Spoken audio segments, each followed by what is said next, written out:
It's the Andy Griffith Show, facts and trivia, with your host, Bob Snap.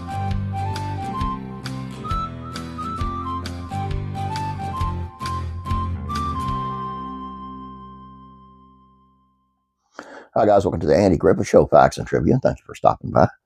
Today's video on Andy Griffith, the man himself, and why he tossed so many script ideas from the Andy Griffith Show. Here's the reason.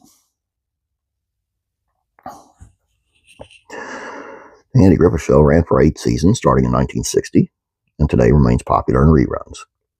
Now, while actor Andy Griffith contributed to the scripts for the self-titled television comedy that put him on the map, he also rejected a good many scripts. According to Andy and Don, the making of a Friendship and classic American TV show, author Daniel Device, the show's writers were pretty methodical about their approach to creating scripts. In fact, they regularly held retreat-like get-togethers at the conclusion of the season to stay ahead of the next season's stories. At the season's end, show creator Sheldon Leonard summoned several writing teams to his office for a 3-day seminar, he wrote. His aim was to get a head start on the next season by brainstorming and stockpiling ideas. The ritual was unusual in the television industry, with good reason. Union rules forbade such meetings because they amounted to unpaid work. Some of Griffith's most classic episodes result from these meetings. Aunt Bee's Pickle Story, Deputy Fife ticketing sweet old Emma Brand for jaywalking, the one where Opie befriends a hobo, on and on and on. Andy Griffith Show was set in rural North Carolina, but its writers were mostly from the North, and so the challenge was set for them to write authentically for the show's Southern characters. Griffith, who was born and raised in North Carolina, and his co-star Knotts in West Virginia, contributed to scripts, tweaking lines and fusing them with more of a Southern tone. All through the first season, Andy and Don had labored in story conferences to live in the Griffith dialogue with words and phrases that sounded properly Southern, Device said. By season 2, the writers, virtually all of them Northern, were finding that language themselves. Writer Harvey Bullock told the author, "Somewhere in the genes, some other force was tapping the typewriter keys.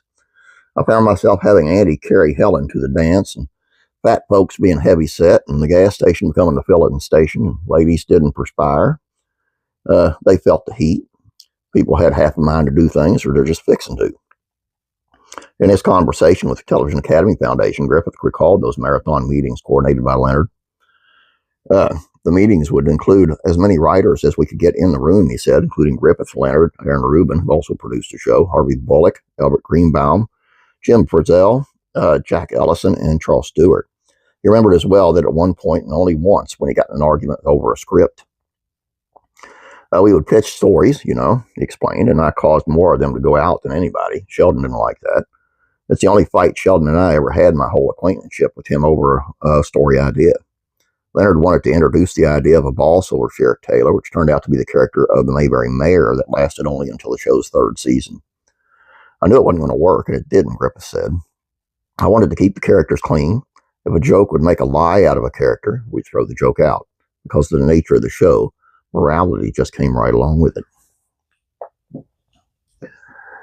Very intelligent, talented man. I mean, not just acting, not just music, but he was behind the scenes, and a lot of that success of that show was all him.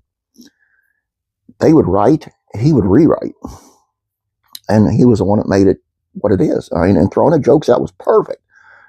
You're not going to find, unless it was set up to be a joke, you're not going to find any jokes on the Andy Griffith Show. You're going to find humor. Very entertaining. I love Andy Griffith. I mean, I love this show. And I know you do too, or you wouldn't be here. Please check out today's classic rural comedies, facts, and trivia. There goes a train. They always come through at the wrong time, don't they? Classic rural comedies, facts, and trivia. This ain't a comedy, but this is one I had to share with you. Little House on the Prairie reboot coming to Netflix. Classic TV, facts, and trivia. Please watch this one so I'm not crazy, and I don't think I'm the only one who loved this. Primates on Primetime, the story of Lancelot Link, Secret Chimp, the wildest story of the 70s. Classic rock, country music, facts, and trivia. Miss Loretta Lynn, the first lady of country music, first sang "You Ain't Woman Enough" at a show for her friend whose husband was in the crowd with his mistress. And faith and entertainment, Ted McKinley, who you might remember from Happy Days, Married with Children, Love Boat. He says Christians can influence Hollywood by doing this one thing. And he's right. Please check those out.